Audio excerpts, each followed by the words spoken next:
guys, for today's video, nandito po tayo ulit sa Kaya Homes in Subic. So, itutur ko po kayo dito sa ating Kaya Homes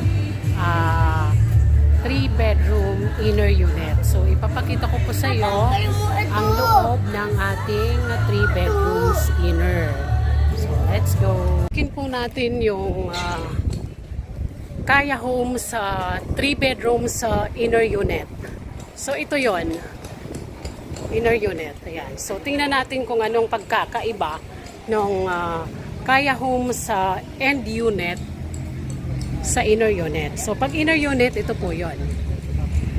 Ayan. So tingnan natin sa loob. Meron na rin siyang parking area. Yan po. And then pagpasok natin sa loob, andito na yung dining area at saka yung kitchen. Ayan. So, nasa loob yung kitchen niya.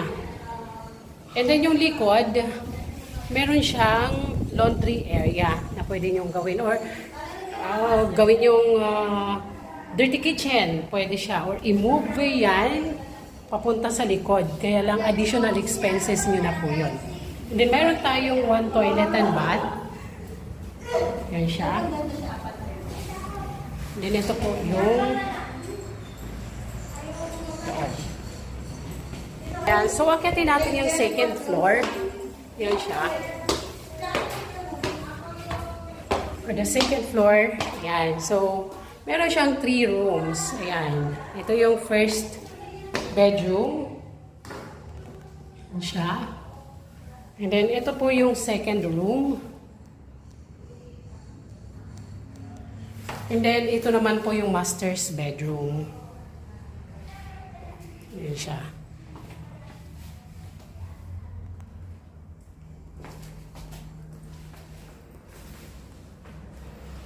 Yan. So, ito po yung 3 bedrooms Kaya na inner unit.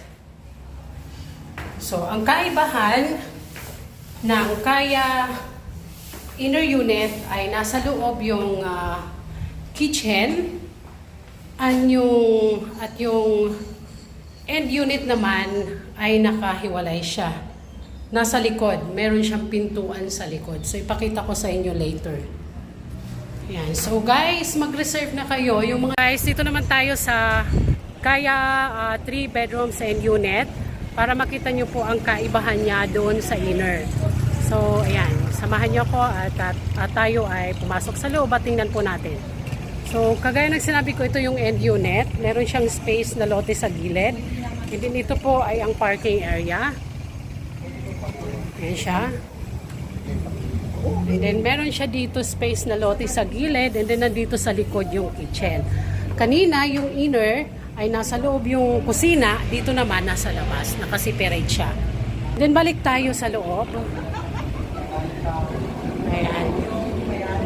So, ito ang loob ng Kaya end unit 3 bedrooms. Ayan siya. So, nandito yung kitchen area. Meron siyang isang toilet and bath. Ayan po. And then, akit tayo sa second floor. Ayan siya.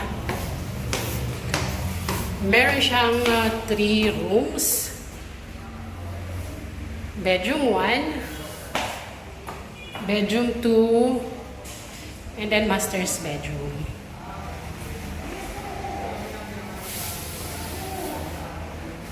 Ayan. So, mas maluwag itong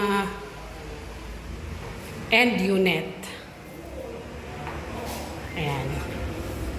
So, guys, thank you for watching again. Sa mga interested po mag-avail ng Kaya Homes, message nyo na po ako sa aking messenger account. Liza Coloma. Persa Di Coloma ang aking Facebook account at ang aking contact number 0998-994-7713.